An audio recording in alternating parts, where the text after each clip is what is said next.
نحمده ونصلي ونسلم على رسوله الكريم أما بعد فأعوذ بالله من الشيطان الرجيم بسم الله الرحمن الرحيم اليوم أكملت لكم دينكم وأتممت عليكم نعمتي ورضيت لكم الإسلام دينا۔ سورہ مائدہ کی آیت نمبر 3 کا یہ حصہ ہے اور یہ بھی عقیدہ ختم نبوت پر ایک بالکل واضح اور بین دلیل ہے۔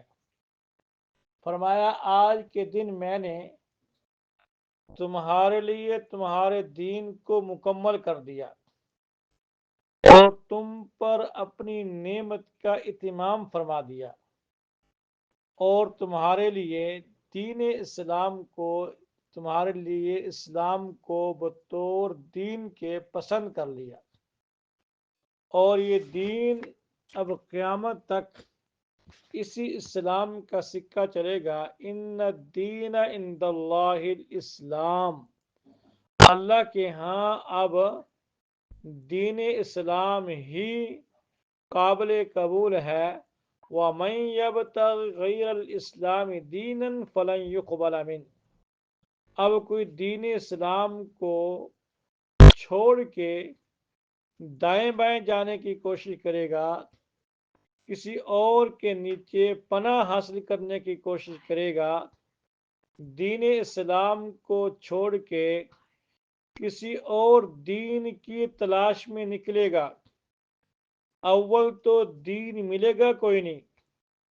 اگر اس نے کسی نہ کسی اعتبار سے اس کے ذہن کی خرابی نے اس کو دین سمجھ لیا تو وہ دین نہیں ہوگا، اللہ کے ہاں قابل قبول نہیں ہوگا۔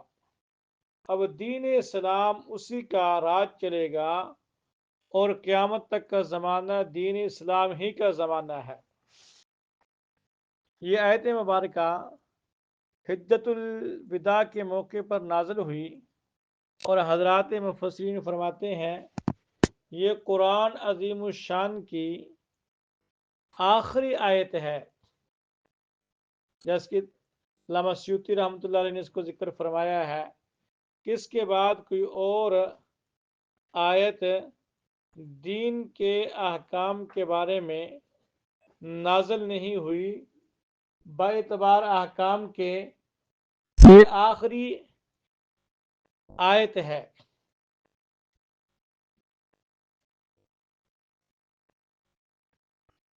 اس کے بارے میں اس کی تفسیر میں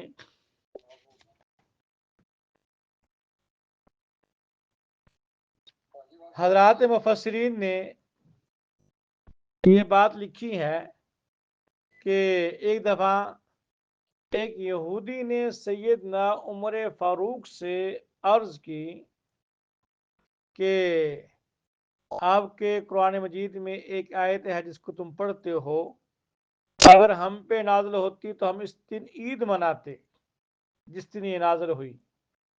تو پوچھا وہ کون سی آیت ہے؟ اس نے کہا یہی آیت الیوم اکملت لکم دینکم۔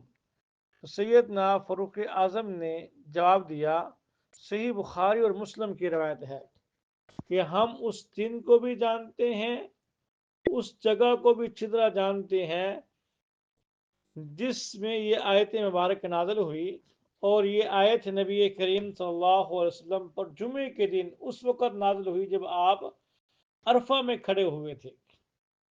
قائم بعرفۃ یوم الجمعہ، جمعے کا دن بھی تھا، عرفہ کا میدان بھی تھا، اور آپ اللہ کے محبوب کا حج مبارک بھی تھا۔ اور آپ کے علم کے اضافے کے لیے کہ نبی کریم صلی اللہ علیہ وسلم نے پوری زندگی میں ایک ہی حج کیا جو آپ کا پہلا اور آخری حج تھا۔ 4 عمرے کیے ہیں اور 4 عمرے ذوالقعدہ کے اندر کیے۔ پہلا حج 9 ہجری میں فرض ہوا، اللہ کے محبوب نے پہلا حج اس کے لیے امیر حج بنا کے بھیجا سیدنا ابوبکر صدیق کو۔ یہ پہلے امیر ہیں حج کے، سب سے پہلے امت نے جو حج پڑھا سیدنا ابوبکر صدیق کی امامت میں پڑھا۔ پھر آپ اگلے سال تشریف لے گئے، وہ آپ کا پہلا حج تھا اور آخری حج تھا۔ اس موقع پہ یہ آیت مبارکہ نازل ہوئی، الیوم اکملت لکم دینکم، وہ سلسلہ نبوت جو ہم نے سیدنا آدم علیہ السلام سے شروع کیا، آج وہ عرفہ کے دن اپنے محبوب نبی محمد الرسول اللہ صلی اللہ علیہ وسلم پر ہم اس کی تکمیل فرما رہے ہیں۔ دیکھیے نا، ایک بچہ پیدا ہوتا ہے، چند دن کا ہو، اس کا ایک لباس ہوتا ہے، ذرا بڑا ہو جائے لباس تبدیل ہو جاتا ہے، پھر ذرا اور بڑا ہو جائے لباس تبدیل ہوتا ہے، بڑھتے بڑھتے جب وہ جوان ہو جاتا ہے پھر اس کے جسم پہ ایک ہی لباس ہوتا ہے، اس کے بعد اس کی لباس کی پیمائش اور ماپ تبدیل نہیں ہوتی۔ شریعت بھی ایک لباس ہے۔ سیدنا آدم علیہ السلام کے زمانے میں جو شریعت تھی وہ اس وقت کے مطابق ٹھیک تھی۔ سیدنا نوح علیہ السلام کے زمانے میں شریعت بڑھی، لباس تبدیل ہوا، عمر بڑھی، بڑھتی چلی گئی، یہاں تک کہ نبی آخر الزمان کے زمانے میں وہ دین تکمیل تک پہنچ گیا کہ اب یہ وہ قد کاٹ ہے دین کا۔ اللہ کے محبوب نے کیا ارشاد فرمایا، ترکتکم علی شریعت بیضاء لیلها ونہارها سواء، کہ اے میری امت کے لوگوں، میں تمہیں ایک ایسے روشن اور سیدھی رستے پہ چھوڑ کے جا رہا ہوں، لیلها ونہارها سواء، جس کا دن تو دن ہے، جس کی رات بھی دن ہے، کہ اب کوئی چیز چھپی ہوئی نہیں، اب کوئی ایسا مسئلہ نہیں جس دین اسلام کے اندر بیان نہ کر دیا گیا ہو، بلکہ آپ اس الفاظ کو اس انداز سے بھی کہہ سکتے ہیں، اللہ کے محبوب نے جو دین امت تک پہنچایا، اس دین نے امت کی ایسی رہنمائی فرمائی کہ قیامت تک اب کوئی مسئلہ نہ رہا، ہر چیز کا حل موجود ہے۔ میں اس کو ایک اور انداز سے کہہ دوں، شاید آپ کے ذہن میں بات بیٹھ جائے۔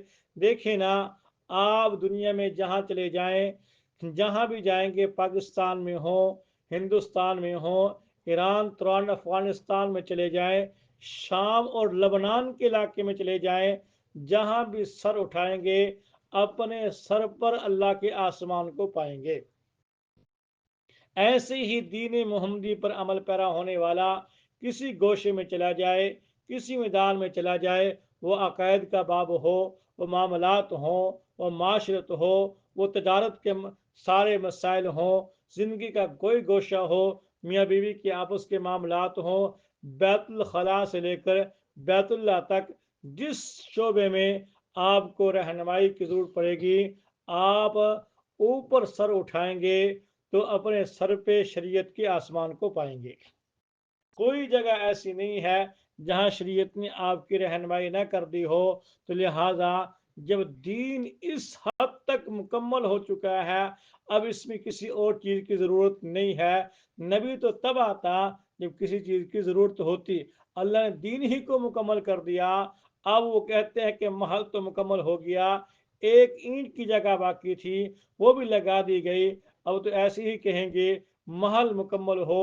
کچھ بیوقوفوں کو دیکھے ہیں، عالی شان کوٹھی بناتے ہیں، بنگلہ بناتے ہیں، اوپر کالی ہنڈیاں رکھ دیتے ہیں نظر بد سے بچنے کے لیے، محض ہندوانہ ذہن ہے۔ اب عالی شان نبوت کا محل تیار ہو چکا ہے، اب کسی ہنڈی رکھنے کی ضرورت نہیں ہے، جو رکھی جائے گی انشاءاللہ ہم جوتے کے نوک سے اڑا کے سائڈ پہ کر دیں گے۔ تو یہ آیت مبارکہ بالکل واضح دلیل ہے کہ اب دین مکمل ہو چکا۔ جب دین مکمل ہو گیا تو نئے نبی کی ضرورت باقی نہیں رہی۔ اللہ کے محبوب نبی آخر الزمان، مدینے کے تاجدار، جنت کے چابی بردار کے بعد جو بھی نبوت کے بارے میں سوچے گا، امت مسلمہ کا کوئی فرد اس کو برداشت نہیں کرے گا۔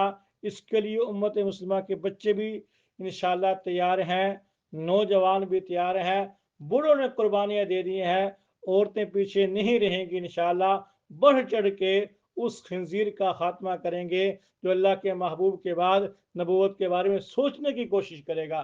یہ عقیدہ اتنا کامل، مکمل، اتم ہے اس پہ سوچنے کی ضرورت بھی نہیں ہے.